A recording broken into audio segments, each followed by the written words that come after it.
Greetings and salutations. Another Tuesday, another video. Last Tuesday, I launched kind of a 5-part series on the top 5 most overrated 1980s movies of all time.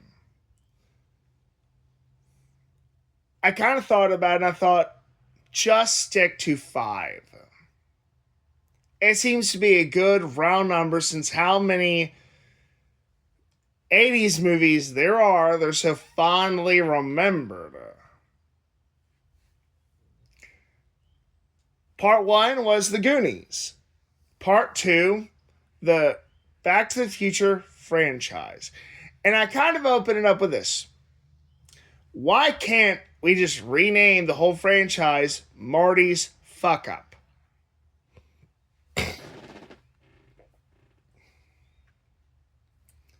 Because think about it. In every freaking movie, Marty does something to screw up the space-time continuum to have them racing against time.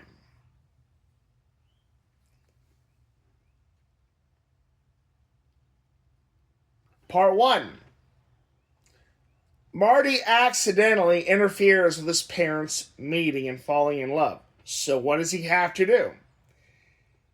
He has to put them together. Make them fall in love so he can avoid being erased from the space-time continuum like his siblings.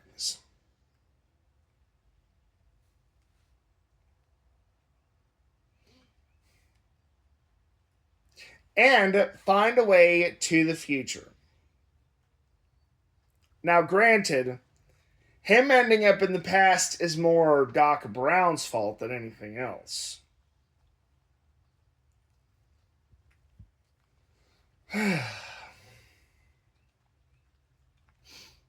you find out how much of a quack of an inventor Doc Brown really is. Just saying. Let's see here.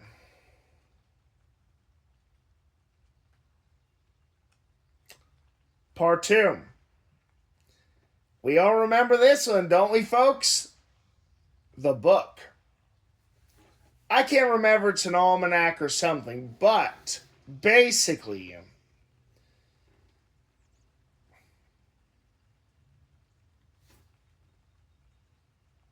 Marty ends up screwing up his kids and his own future. Right? So, Doc Brown takes him and his girlfriend to the future to fix things. I guess which answers my question.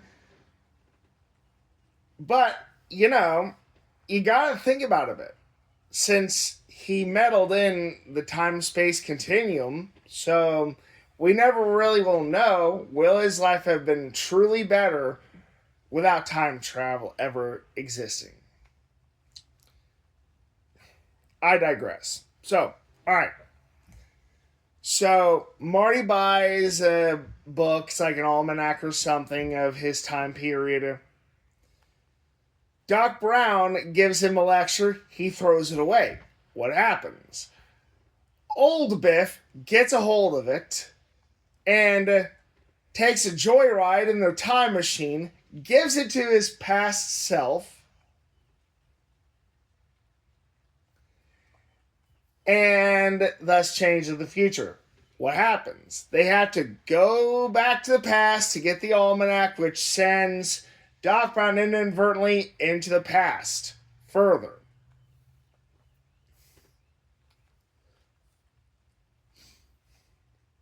And that kind of it concludes part 2. Part 3, Marty goes back to the past from the past to save older Doc Brown, springs a leak in his gas line, and because they don't really have the kind of petroleum For automobiles, what happens? They gotta find a way to get to the future. And what happens? Doc Brown saves Clara, a woman who was supposed to go down the ravine and die. This is one of those circumstances where nothing bad really came of it. Someone's life was actually improved because they actually saved her life. But still, the point is, Marty kind of just tends to fuck things up in the time-space continuum. Whatever it is as fixing and managing the time-space continuum really needs to have a word with him.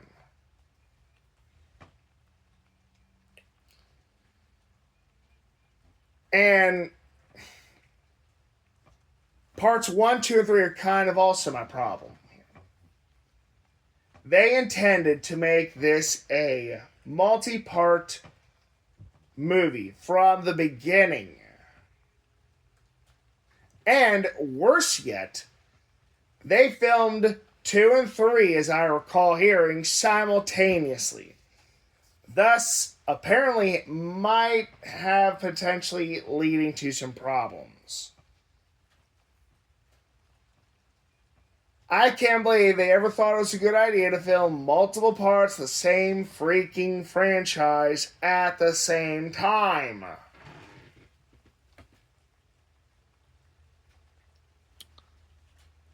You know, all I'm really saying, folks, is when you take off the rose-tinted glasses, you gotta admit that it's not that great of a movie. It's definitely woefully overrated. And they had this movie with the intent of milking the audience like a cash cow.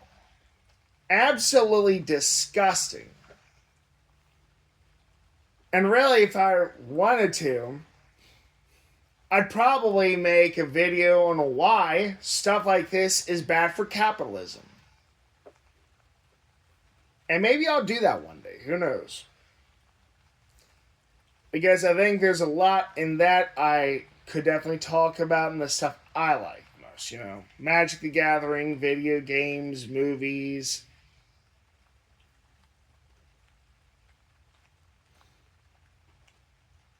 I mean, hell, at least both parts of Butcher Pete are on the same freaking record.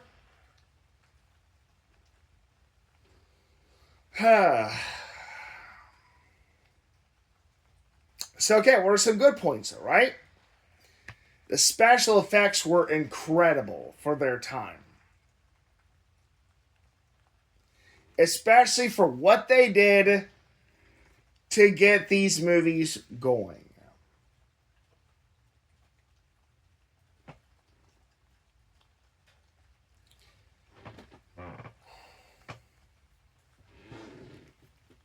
And so was the music. So it was the music and the special effects that were the best. The story and the characters, not so much. In fact, all the other characters that were not Marty McFly were just different versions of themselves. Oh, hell, even Marty's ancestor wasn't all that different from him.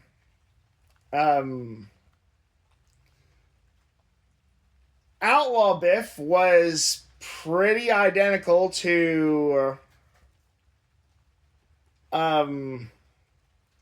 Biff from Marty's time and his parents' time and his future.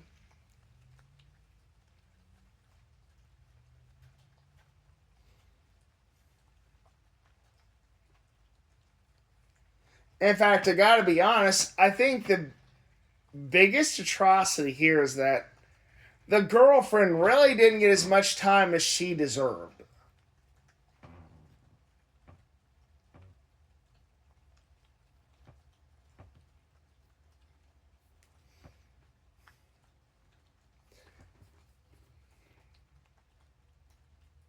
And there were definitely some great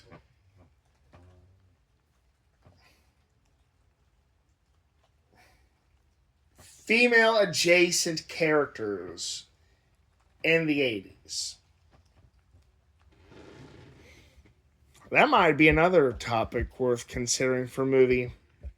Um, Topic idea. Because I could definitely name two or three movies where the protagonists were lady adjacent. Anyways, alright, so, I think I pretty much covered everything, and it's like 10 minutes in, nearly 11 minutes, so I think that's going to be it. So I think it's time for me to say, please like, subscribe, share, follow, etc. Have a nice day, be well.